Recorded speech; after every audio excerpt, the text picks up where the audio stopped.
가정 예배 중에 하나님의 은혜의 담비가 내리기를 기도하고 사모합니다. 신앙 고백 드리겠습니다. 나는 전능하신 아버지 하나님, 천지의 창조주를 믿습니다. 나는 그의 유일하신 아들, 우리 주 예수 그리스도를 믿습니다. 그는 성령으로 잉태되어 동정녀 마리아에게서 나시고 본디오 빌라도에게 고난을 받아 십자가에 못 박혀 죽으시고 장사된 지 사흘 만에 죽은 자 가운데서 다시 살아나셨으며 하늘에 오르시어 전능하신 아버지 하나님 우편에 앉아 계시다가 거기로부터 살아있는 자와 죽은 자를 심판하러 오십니다. 나는 성령을 믿으며 거룩한 공교회와 성도의 교제와 죄를 용서받는 것과 몸의 부활과 영생을 믿습니다. 아멘. 할렐루야. 말씀은 마태복음 7장 12절 말씀입니다. 기도하겠습니다. 영광과 감사와 찬송을 우리 하나님께 올려드립니다. 온 마음으로 하나님을 사랑합니다. 가정마다 모여 하나님의 이름을 높여 찬송하고 경배하오니 주의 백성들에게 은혜를 더하셔서 주의 보혈로 우리의 모든 죄와 허물을 사하시고 주의 이름을 의지하여 간구할 때 하나님의 선하신 뜻으로 응답하여 주시기를 원합니다. 산상수훈의 말씀들을 깨달음으로 하나님의 나라를 사는 가정들, 하나님의 나라를 사는 백성들, 그 삶의 기업을 다 회복하는 복되고 지혜로운 자녀들 다 되어지게 하여 주시옵소서. 종을 낮추시고 겸손하게 하시고 오직 말씀의 도구만 되기를 원합니다. 예수님의 이름으로 사모하며 기도합니다. 아멘. 자, 12절 봅니다. 그러므로 무엇이든지 남에게 대접을 받고자 하는 대로 너희도 남을 대접하라. 이것이 율법이요 선지자니라. 아멘. 자, 우리가 기도응답의 삶에 대해서 네 번째 시간입니다.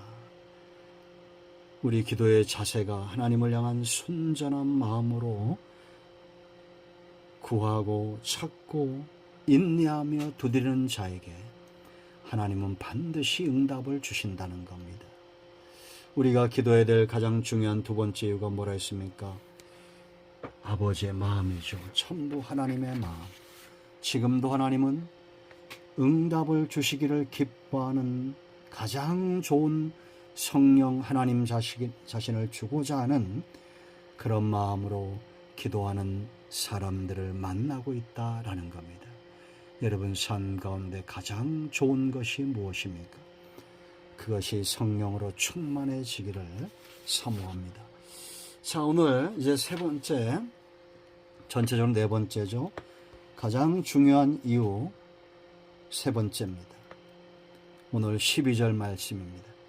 하나님이 반드시 우리에게 좋은 것을 응답으로 주시는 이유를 말합니다.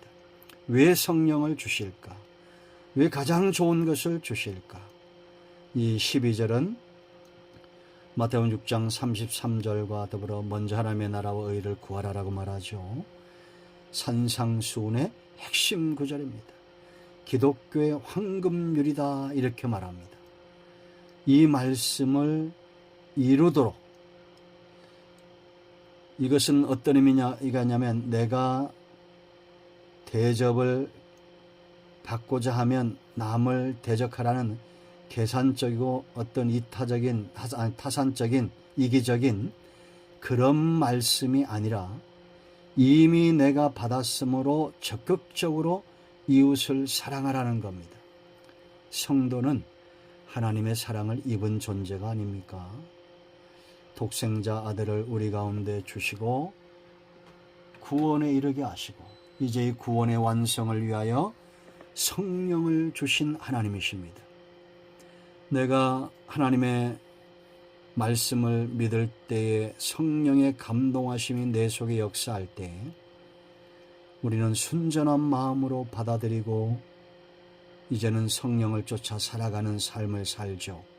내 의지나 내 노력이 아니라 성령의 강권적인 역사에 의해서 천국을 향해서 갑니다. 인격적인 영이기 때문에 어떤 사람은 1년도, 또 어떤 사람들은 10년, 20년도 걸리는 거죠. 그러나 분명한 것은 이미 임한 하나님의 나라를 살게 하고 장차올 하나님의 나라를 유업으로 기업으로 받게 한다라는 겁니다. 자, 이제 우리가 이렇게 기도 응답을 받고 성령의 인도하심을 따르는 사람들이라면 기도 응답에 합당한 삶을 사는 것이 중요하죠. 그것은 바로 긍휼의 삶입니다. 남을 대접하는 것. 여기 여러분 대접하라 그랬죠. 이건 어떤 의미가 있냐면 이 말씀의 깊은 의미는 우리 이웃, 엄밀히 말해서 아직 믿지 않는 자들이나 믿음이 약한 자들을 말합니다. 그들은 비판과 정죄의 대상, 마태복음 7장 1절로 5절에 있는 대로 이런 비판과 정죄의 대상이 아닌 긍휼을 받아야 될, 사랑을 받아야 될, 대접을 받아야 할 대상이라는 겁니다. 여러분, 길은 누가 알려줍니까? 아는 자가 알려주죠. 사랑은 길과 같습니다. 내가 체험하지 못하고 내가 알지 못하는 상태에서 누군가를 대접할 수 없어요. 내가 알지 못하는 하나님의 사랑, 체험하지 못한 것을 할 때는 외식이 되는 겁니다. 종교 지도자들처럼 당시에, 예수님 당시에 나그네가 어려움에 처하면 그를 돕는 것이 내 일입니다. 이런 문화를 가진 나라가 있어요. 제가 얼마 전에 그 세계 테마 교회인가 그 여행하는 거 있죠. 한 유튜버가 유럽의 어느 나라를 가다가 4,100 킬로를 여행을 했는데 타이어가 이제 못 견디고 펑크가 난 겁니다. 그런데 아무 대가 없이 지나가던 픽업 운전사가 내려서 그 타이어 펑크를 수리해 주는 거예요. 그 이제 이 여행자가 묻습니다. 왜 내게 이런 친절을 베풉니까? 하실 때 그 사람 대답이 아주 명답입니다. 이 일은 곧 나의 일입니다. 어려움을 당하는 사람을 돕는 것이 나의 일입니다.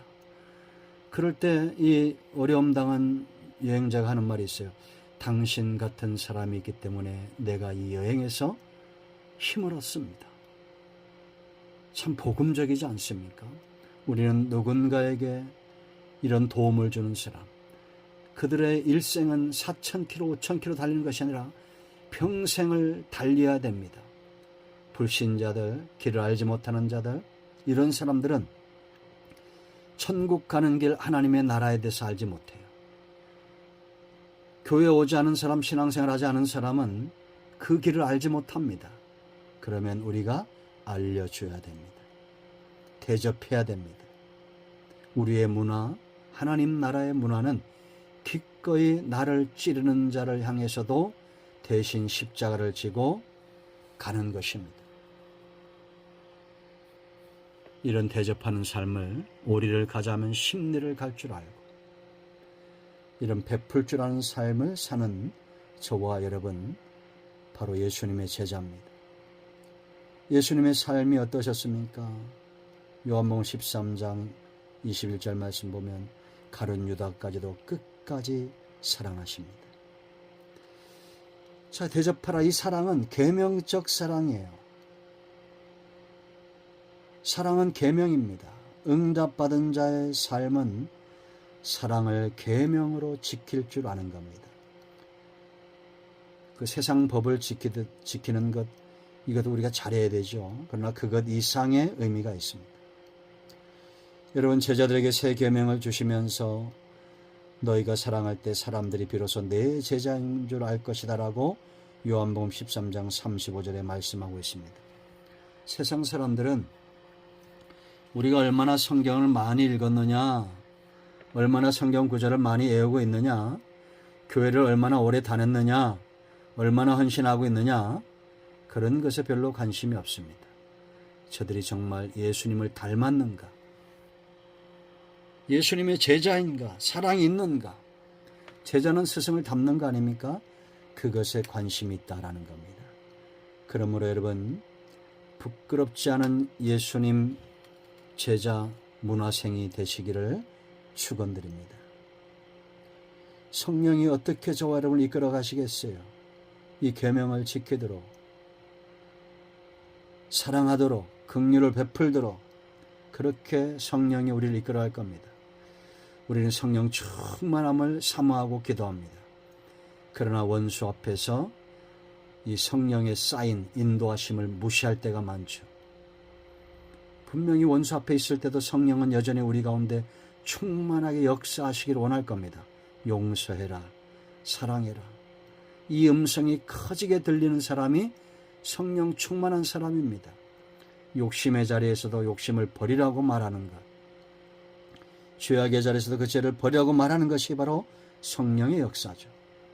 그러므로 여러분, 계명적 사랑, 성령의 이끌림을 받는 사랑, 긍휼을 베풀기를 주저하지 않는 그런 저와 여러분 되어야 될 줄로 믿습니다. 자, 세 번째 중요한 말이 여기 있습니다.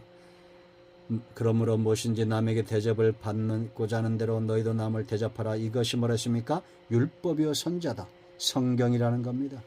구약의 성취, 언약의 성취, 성경의 성취라는 거예요. 성경을 한마디로 말하면 하나님을 사랑하듯 이웃을 사랑하는 겁니다. 예수님이 세상에 오신 목적은 이 율법을 폐하려는 것이 아니라 율법을 온전케 하고 율법과 구약의 선지자들의 선포, 강령을 온전히 이루기 위해서 오셨다라는 것을 우리가 알아야 됩니다. 마태복음 22장 40절 말씀이죠. 예수님이 십자가에서 죽으심으로 예수님의 십자가 사랑이 구약의 율법과 선자들을 향한 예언적 메시지를 온전히 이루었다라는 겁니다.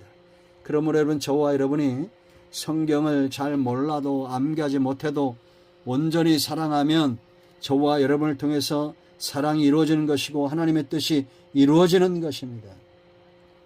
이 사랑은 절대 가볍지 않습니다. 내가 사랑하는 그곳은 언제나 언약이 이루어지고 하나님이 함께 하시며 하나님의 마음이 있는 곳입니다. 수많은 믿음의 선조들이 지금도 같은 성령의 인도를 받는 자들이 바로 이곳에 살고 있습니다. 우리의 믿음의 선조들이 살았던 그곳, 사랑이 머무는 곳, 하나님이 함께 하시는 곳, 하나님의 언약이 이루어지는 곳, 이곳에 살기를 기뻐하는 저와 여러분이 되어야 될 줄로 믿습니다. 사랑하십시오. 긍휼을 베풀어야 됩니다. 창세기 18장에서 늘 남을 대접하기를 기뻐했던 아브라함의 삶이 천사를 대접했던 것처럼 마태복음 25장 31절로 40절 보세요. 마지막 때가 되면 예수님이 이 땅에 오셔서 양과 염소를 나누는데 양은 어떤 사람들입니까? 남을 대접하고도 그것을 잊어버리는 자예요. 예수님이 오른편에 있는 양들에게 말합니다. 양 같은 사람들이죠. 내가 줄일 때에 너희가 먹을 것을 주었고 목마를 때에 마시게 하였고 나그네 되었을 때 영접하였고 헐벗었을 때에 옷을 입혔고 병들었을 때에 돌아보았고 옥에 갇혔을 때 와서 보았느니라. 이 말을 들은 의인들이 양 같은 사람들이죠. 대답하여 이르되 주여 우리가 어느 때 주께서 줄이신 것을 보고 음식을 대접하였으며 목마르신 것을 보고 마시게 하였나이까. 어느 때 나그네 되신 것을 보고 영접하였으며 헐벗으신 것을 보고 옷을 입혔나이까.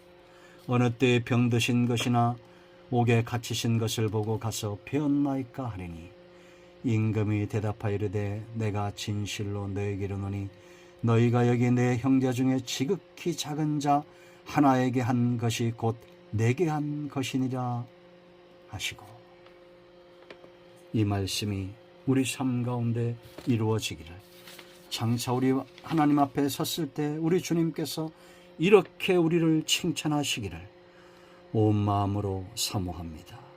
오늘 응답이 여러분의 가정에 임하였습니다. 이제 여러분 합심해서 기도하시고 가정의 마무리 기도하시고 주님 가르친 기도로 예배를 마치시기를 바랍니다. 여러분 모두를 예수님의 이름으로 축복합니다. 아멘.